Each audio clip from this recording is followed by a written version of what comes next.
কি গো বাবা, যিনি ভগবান 64 গুণের অধিকারী, আচ্ছা চাইলে পারতো না রাজার ঘরের ছেলেদের সঙ্গে খেলাধুলা করতে? পারতো না ভগবান? পারতো। ভগবান চাইলে পারতো না ধনীর ঘরের ছেলেদের সঙ্গে খেলাধুলা করতে? পারতো।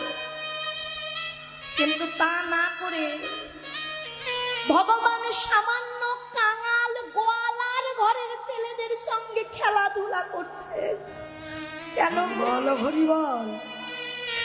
ভগবানের এমন কি অভাব ছিল যে অভাবের কারণে ভগবানকে কাঙালের ঘরের ছেলেদের সঙ্গে খেলা করতে হলো?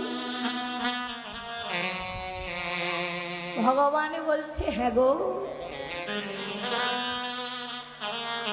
এই জগতে যেমন ভক্তের ভগবান বিনার কেহ নাই, তদ্রূপ এই জগতে আমি ভগবান, আমার ভক্ত বিনা যে আর কেহ নাই। হরি বল হরি বল হরি বল। ভক্ত যেমন ভগবানের জন্য পাগল হয়ে যায়, একবার দেখা দাও দয়া গো, তদ্রূপ আমার ভগবান বলছে ভক্তের জন্য আমি নিজে ভগবান পাগল হয়ে যাই। তাহলে বাবা ওই যে বলছে আমায় পেতে গেলে কোনো কিছু লাগে না, কোনো ভক্ত মনটাকে তুলসী পত্র করে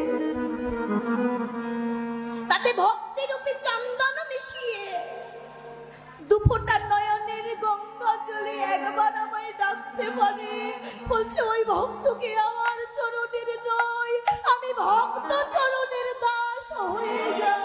হরি হরি বল। তার সব চাইতে বড় প্রমাণ কোথায়? ভালোবাসা দিয়ে ভগবানকে ডাকলে পাওয়া যায়, প্রমাণটা কোথায় বাবা? এই বাসাটা যদি ভালো না হয়েছে, ভগবানকে ডাকলাম আর ভগবান দেখা দিল, এত সহজ? ভগবানকে পাওয়া এত সহজ নয়, আবার ভগবানকে পাওয়া এতটাই সহজ কেমন করে? বলছে কেউ যদি এই বাসাটাকে ভালো করতে পেরেছে, এই হৃদয় বাসাখানা, এই মন বাসাখানা যার একবার ভালো হয়ে যায়, ভগবানকে একবার ডাকলে ভগবান আর থাকতে পারে না।